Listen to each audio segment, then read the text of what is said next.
Hi, welcome to a new reading vlog. It is Friday. I forgot to update yesterday, start this vlog off. I think as I mentioned at the end of the last vlog, I've just been a bit life slumpy. So I've been moving through books very fast, but today I am going to finish Rules for Vanishing by Kate Alice Marshall. I only have like 70 pages left, so this will definitely get finished. I'm also almost done with the Hex Life audiobook, which is a collection of witchy short stories. Overall, my thoughts on that are kind of moderate. I'm not loving it, but I think it's primarily around the narration. I can't remember if I talked about this in a vlog or I was just thinking this in my brain, but it's all told by one narrator, and it makes it hard to distinguish between the stories. Like, I'll forget what story we're in, and also her narration doesn't really work the best for everything. And I think they could have really benefited from picking different narrators for each short story. I think it would have been really valuable, but oh well. I have like an hour left of listening to that, so that should definitely get done today. Definitely going to finish Rules for Vanishing. I have kind of plans of what I want to try and get read this week, but I'm also, yeah, still keeping the pressure off. I'm just going to try and read as much as I can when I feel like it. My next physical read, which I'm hoping to get started in on today, is A Lat's Away. Oh my god, sorry, my phone's going off. By Darcy Little Badger. And I am so excited for this. You would not even believe. So I'm very excited to be moving on to that. I am loving Rules for Vanishing though. It's honestly the best shit. It's very like paranormal horror. Not even paranormal, like fantasy horror. Basically we follow a girl whose sister went missing, and she is, there's this road that's like a ghost story that you can take the road, and she thinks her sister took the road and got lost. So she's going to take the road, and there's all kind of rules to it, like you have to go in pairs, you have to take a key, like it's weird. And it's told in mixed media between the interviews of the girl after she's come out the other side, video footage from her and her friends, like phones and things. It's a whole ordeal. Oh, my hair feels so crunchy. I need to wash my hair. It's gross. But I'm not gonna. Yeah, it's absolutely fascinating, absolutely creepy. I'm riveted. I have not been allocating much time of my day to reading. Love that. I'm currently editing last week's vlog, and then I might even read a few. I have work I should be doing. We'll sort it out later. Yeah, that's kind of the plan for today. I have a doctor's appointment later, so I'll go to that. Yeah. Alright, so I just finished Rules for Vanishing. I gave this 4 stars in the end. It was like a 5-star everything but the ending, and for me the ending was just too ambiguous, if that makes sense. I'd like a sequel. You feel it's that kind of horror movie ending where like you would love the first one but you didn't like the ending, you want a sequel, and then you get the sequel and you'd hate the sequel. So I understand, but like, yeah, 4 stars for me on this one. I did really enjoy it. Lots of good plot twists, lots of things going on, and I did enjoy it overall. 4 stars. I'm going to read a short story from Tor.com. It's called Hands in the Hard Ground. And then I might also read Prosper's Demon or Night of the Mannequins, or both, before I dive in to A Lat's Away. I think I just need some short things to feel accomplished. Would be good. So then we'll start A Lat's Away after that. But yeah, so I think I'll read this Hands in the Hard Ground, which Erin from Codabuck recommended for me. Is that what's called? Hands in the Hard Ground? Shit, what's its name? What's it called? Did I get the title wrong? Hearts in the Hard Ground. There it is. Hearts in the Hard Ground. It's a Tor.com short story by G.V. Anderson. I don't know that much about it other than that she says it is suitably spoopy for Spooktober. And that it's nice and short, so I'm going to start that. I think it's a ghosty story, which, you know me. So it says, following the death of her mother, Fiona buys a new house in order to start a new chapter of her life, one with fewer reminders of painful memories. Unbeknownst to Fiona, this house has a melancholy history and slightly more ghosts than she anticipated. Anyway, I'm about to read that. I'm gonna open that up now and read it. I've got to go buy dinner soon. Go pick up dinner. But yeah, I'm gonna read this, see what I think about it, read some. I think I want to try and get through all of maybe Prosper's Demon tonight. Because I'm feeling that vibe rather than the like campy horror that I think Night of the Mannequins is, but we might change my mind closer to the time, we'll see. But yeah, I can't talk about any of this because it's would be super spoilery. God, my hair's a mess. But it was really good and I really recommend it, but the ending wasn't perfect for me, so 4 stars. Yeah, that's it. That's all I can tell you. Hi, it's been a hot minute since I vlogged. I cleaned yesterday, barely read anything. So that's my excuse. I did read Prosper's Demon over the last couple of days by KJ Parker. I enjoyed it. I didn't love it. I gave it 3 stars. It was fine. I'm gonna start in on Night of the Mannequins now. Make myself a coffee and start in on that. But I just wanted to come in and chat about A Deadly Education, which obviously I read last week and I was reviewing last week because my personal enjoyment of it was super high. But since then I've engaged a lot with a lot of the discourse surrounding it. It's just a really tall flower. Okay. And reading a lot of other people's opinions. I am obviously a white woman, so like I'm insularized in that, and often like I feel like it's I don't know how to explain it, but like I feel like I have the privilege of being able to like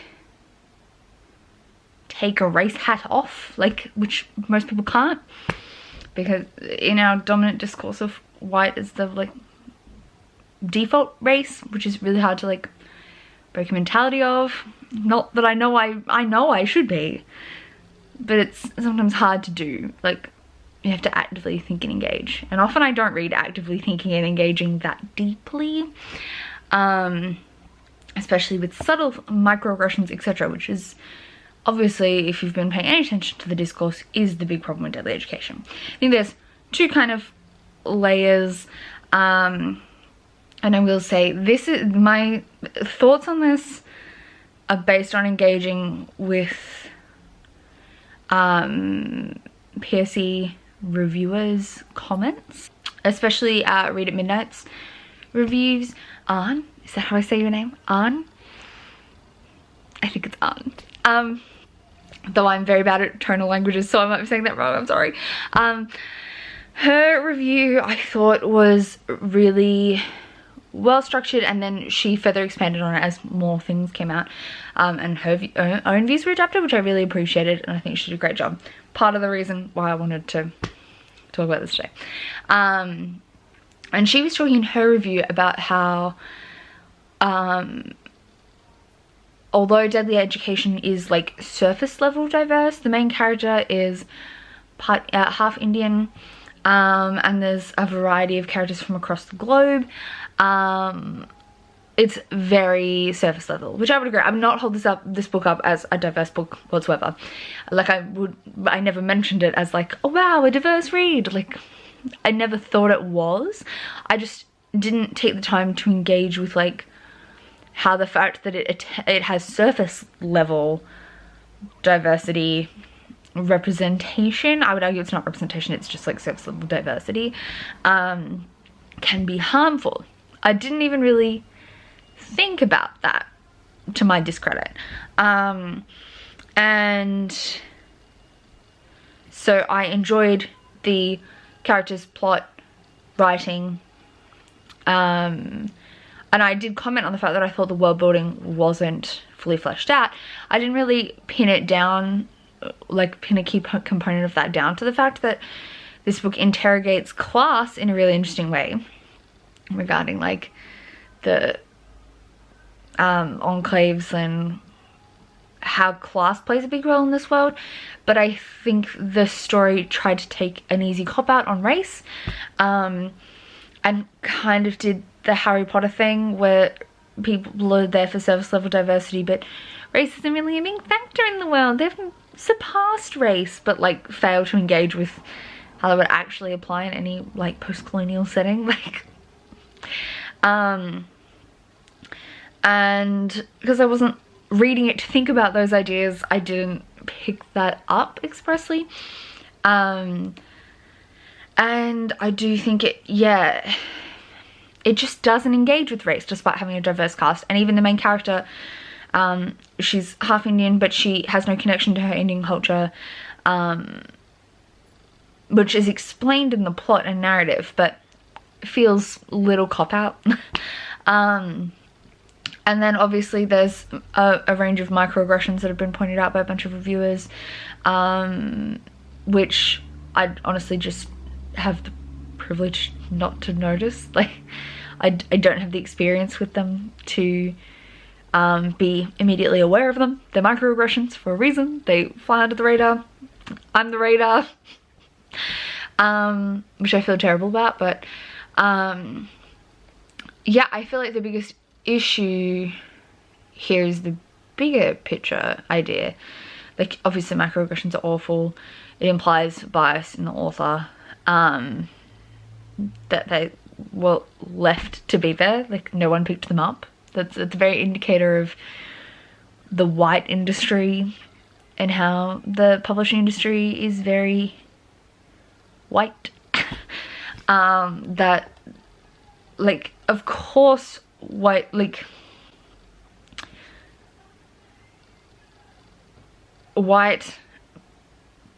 industry professionals, including authors, editors, reviewers, are not going to pick up on microaggressions that they aren't directly familiar with for whatever reason. That's kind of the whole point. They're aggressive on a micro scale so that they pass under the radar, but this wouldn't be the case. They wouldn't fly under the radar if you diversified your work base and the kinds of people who were engaging with works before they ever made it into the public sphere.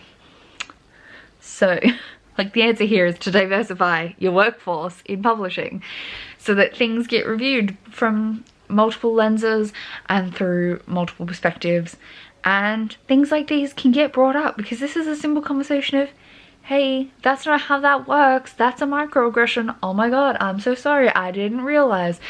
But it's kind of sad that then the whiteness of publishing lets things get to this stage where it's out in the public sphere, and then I can understand the legal and ethical problems with engaging directly with reviews as an author and not knowing how to walk the line of, like, what can you engage with, what can't you engage with, what can you directly apologize for, is anyone even gonna believe you anyway? Like, that's a very awkward grey space. Apologies are great, we'd love an apology, like, we would love recognition, but I understand, like, even legally from agents and editors, how do you actually approach that? You should be trying though. Let's just say that. So if it was resolved earlier, that wouldn't even be an issue. You should be resolving these things before it ever makes it to print, then it wouldn't be an issue. Diversity of reviewers on early copies when changes can still be made would be smart. And not just the types of diversity you feel like are obviously represented in the book. Broad, very broad. We're looking for unintentional harms here. And like, yeah. And I do think there's a lot to be said about, like, this balance between having a diverse world that naturally reflects the environment and not telling other people's stories. I do think this doesn't, I would argue it doesn't try to, but then again, that's probably a white perspective because I don't think the main character reads very Indian. Like, yeah, she's meant to be half Indian, but she was raised entirely in her mother's white Irish culture. Like, very Irish? Was it Irish? Very white framed, white lens. So I don't think she reads particularly Indian. And I think that's a key issue. Like, don't make a biracial main character if you're not going to engage with racial issues. So there's that. But otherwise, the other diversity in the rest of the cast, like, do your research. Make sure you're diverse cast. And don't just rely on yourself and your own research. You're not going to catch everything because they're going to be things you don't even think to catch because you don't have the familiarity. So get that reviewed by professional sensitivity readers. This is what sensitivity readers are for. And like, I don't think this is a racist narrative. I think it just fails to engage with race on a big scale and has been allowed to get through editing and publishing with microaggressions in place that weren't checked. It's not a, I don't think it's a, or at least as far as I'm aware, feel free to correct me, I don't think the overall narrative is blatantly racist, blatantly or otherwise.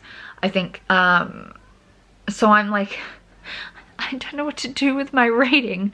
As a personal reader, I still really enjoyed the bits not related to world. Do I wish the microaggressions weren't there? Yes. Was I white enough that I didn't notice them in the first place? Also, yes.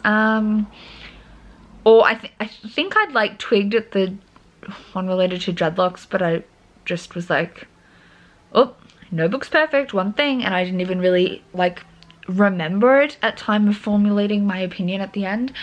Like, I raised some eyebrows and then moved on. And like, I don't know, very, yeah, I don't know my thoughts. Can you see I just have a lot of thoughts and I don't know what to do with them?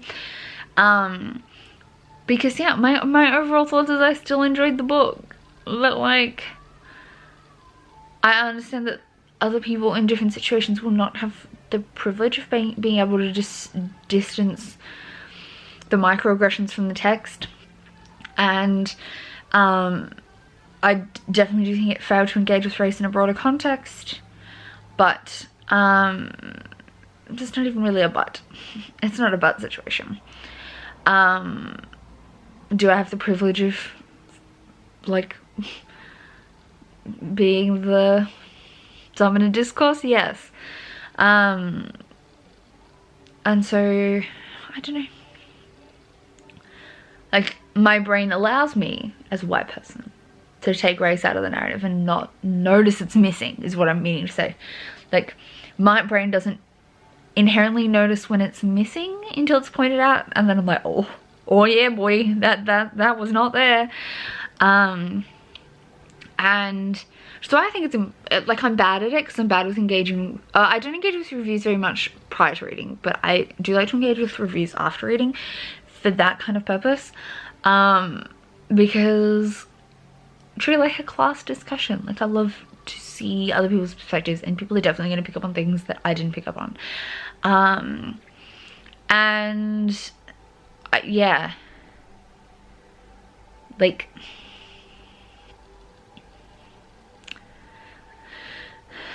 I've been talking for 12 minutes. I think I've made any coherent sense, but that's fine. Overall, if you weren't aware, there's discourse surrounding a deadly education. It doesn't touch on race very well, as microaggressions, and otherwise, generally, despite having a surface level diverse cast, ignores exploring racial themes of race and racial diversity in the text. It does a Harry Potter and glosses over them, and pretends they don't exist, without adequately backing that up, I think, and engaging in that and what that would mean. But hey, I'm gonna keep trying to formulate thoughts, and when I come to do my wrap up at the end of the month, I'm gonna try and like think about it. But if you were interested in reading Deadly Education, and you didn't know about all that, that's something you should know, I think. And definitely look up more reviews from a variety of voices, because I do think, and especially now as more reviews coming out, because I do think there was a problem with earlier reviews basically being primarily white, bias in the publishing industry, us going to primarily white reviewers or a limited amount of diverse reviewers, and so a lot of the early ratings were based primarily on pros and cons of writing style, and I don't think that deeper engagement was really there, because the voices that could engage in it and pick up on those things weren't given that opportunity, which is a big problem. But yeah, check out reviews, go to Goodreads, check out some reviews if you're interested in reading Deadly Education, and decide for yourself how you want to engage with the text. I don't know how to deal with it. I don't know what to do. Anyway, I'm gonna go read Night of the Mannequins now. I need a coffee and I'm gonna go read that and try and finish it today, because it's not that long. I just need to like get on to reading. I've just been in a very strange mood lately, if you can't tell. We've been talking about me being in a vague slump. Sure am, life slump. But hopefully next week I can get my shit together and get back on track. But anyway, I'm gonna go read. I'd just like to correct, in addition to my previous word vomit, a correct apology of sorts has been made. It's not my position to accept or reject it, but it has been made, which I was not aware of at the time of recording my previous rant. So just for your knowledge, if you didn't already know. Oh, let me get cozy. I can't even remember when I talked to you last, but today seems like a million days long. Today was the first day of a work conference. It's all online, but it meant that I did a lot of thinking today. I was presenting. It went well, I think. I did finish a couple of books this morning, and then another one this afternoon when I was going to get groceries before yoga. I did yoga for the first time in like months. And that also extended the feeling of the length of the day. I was pooped from it. I've lost some fitness levels in quarantine, as I'm sure many people have. Anyway, this morning I finished Hex Life, which was the anthology I was listening to. I gave it 3 stars. I talked about how I wasn't loving the narration, and I think that was a big factor behind my 3-star rating. I mean, anthologies for me have a hard time getting above a 3-star anyway, but it, in Focus, please, in particular, was really badly narrated. She also had a weird inflection that she would put on the end of sentences, and it really didn't work for me, but that's fine. There were some stories that I liked better than others, some that just like blended in, and I couldn't tell you what any of them were called. Overall, it was an alright anthology. I think I would recommend reading it physically, not on audiobook. I also listened to The Yellow Wallpaper today. I can't even remember who this is by. Let me see if I can bring it up. Charlotte Perkins Gilman, which was a really old 1892 semi-autobiographical story from the perspective of a woman suffering postpartum psychosis. It was interesting, very short, very ambiguous. It was fun. I liked it. I also finished reading Night of the Mannequins by Stephen Graham Jones this morning. That was creepy. Also has an element of psychosis, I would say. It was intense. Essentially we follow a bunch of kids. I think they're in like late high school. and they'd found this mannequin down by the lake, and they would use it to like play pranks. And they were playing a prank on one of their friends who'd got, oh, I've got a hiccup that's coming and going, who had a job at the cinema. And so they snuck in the mannequin and left him like upright in a seat, like to like scare the like ticket person checking the tickets. But it didn't scare him, and he just, our main character Sawyer thinks he saw the mannequin get up and walk away, so it's kind of like a living mannequin horror. But obviously it's also implied that like he was imagining the whole thing, or like psychoticing the whole thing. And I don't know if it's a spoiler or not, so like if you want absolutely zero knowledge of the plot of this, like jump ahead a few seconds. But basically Sawyer goes on a killing spree because he thinks he needs to kill all his friends, because if he doesn't, all of their families will die, because the mannequin will just kill everyone. Not just them, but it's after just them, is what he thinks. So he decides to beat him to it so that he doesn't have to kill all their families. So he's going around killing his friends. It's twisted and weird, but it was really fun too, and funny, and I give it 5 stars. It was great. I gave the Yellow Wallpaper 3 stars. I also started Catherine House today. I'm not a whole heap through it. Let's have a look at my actual percentage. Share progress. 23%. That's actually more than I thought. So I'm 23% of the way through that. I'm a bit scared I might have skipped some while I was cooking dinner. Unclear. But it's weird. I'm enjoying it so far. And yeah, I'm really enjoying it. It's really weird, but very fun. I'm enjoying it. I'm also just started A Lat's Away by Darcy Little Badger. I'm like, what, like 30 pages in, but it is currently 8 o'clock. I'm gonna have to go to bed for another couple of hours, so I'm going to go get a cup of tea and a like dessert snack and chill out with this and read this for the next like couple of hours and see how far I get. I'm trying to get my reading mojo back. Hi, it's Wednesday night. It's been a while.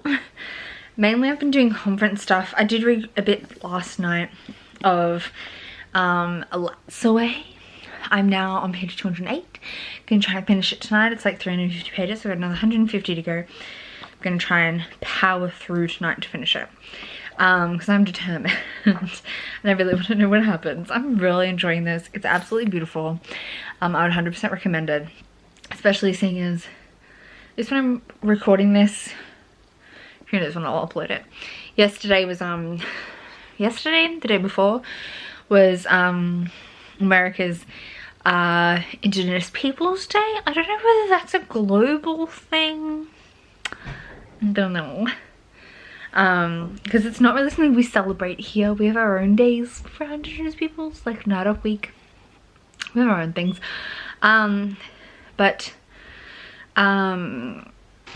Yeah, so obviously A Lat's Away is Lipan Apache. I'm pretty sure Darcy Little Badger is also Lipan Apache. And yeah, it's so good. I would totally recommend it from where I am now. I'm going to finish it and come back to you before the end of the day with my final thoughts. I'm also maybe halfway through Catherine House by Elizabeth Thomas. I'm enjoying this as well. It's big vibes, big moods. But again, I've been kind of busy, especially on the audiobook front because we've had conference stuff. I haven't really been able to listen to much audiobook. So conference finished today. I'm hopeful to be able to power through the last of Catherine House tomorrow. But yeah, tonight I'm going to read the rest of this. And then we're going to wrap up this vlog. It's been a shit one. I'm sorry. Okay, I'm going to try and be quiet because my housemate's sleeping. But I'm going to wrap up this vlog here. And probably edit it tomorrow maybe. I just finished That's Why. I didn't finish it last night. It's now Thursday, but I did finish it today. I think I'm gonna give it 5 stars. I was tossing up between a 4 and a 5 star rating. I didn't have that immediate like feeling of contentment. You just know something's like a 5-star read, but it just did so much and it explored everything in such a great way. It was just so good. It's exploration of like white supremacy, but also like connection to land and culture, and it was so clever. So this takes place in a world where some magic is just like part of the atmosphere, like mushroom circles. You can, if you have Fey blood, and like Alatswe's best friend is a descendant of Oberons. Him and his family can use the fairy circles to move about, and there's vampires and things, and like animal people, like coyote people and bat people, and obviously Ellie can interact with the dead, and yeah, it's just so it's kind of like a paranormal mystery, as Ellie's cousin dies and she gets a message from him as his like spirit is passing over, that tells her that he was murdered, even though everyone thinks it was just a traffic accident. And so she's on the hunt to find out what happened to her cousin. And it's just, it just did so much. It was so much. The only thing I think is maybe, which I said about, what did I say it about? Star Daughter, is that maybe this reads a little, actually age appropriate for YA. Like it reads a little young as a 26-year-old. I think it reads like actual teenage voice. The main characters are like Ellie is 17, and it probably has a very accurate voice for an actual 17-year-old, not this like weird aged up late teens that YA has a tendency to have nowadays. So there is that to consider. Maybe that in the writing style was part of one of the things that stopped being like perfect and automatically 5 stars for me, but I just think it does so much. Like it just goes so hard, it does so much, so I'm giving it a 5 stars. It's fun, it explores themes really well. I think like it's so deeply Lipan Apache, while also exploring how that fits into a post-colonialist world. It's just, it does its themes and atmosphere and paranormal. It's a great example of paranormal fiction, and I just thought it was so good. It was so good. So I'm gonna give it 5 stars. I'm keeping showing you this bit because the dust jacket's like way over there.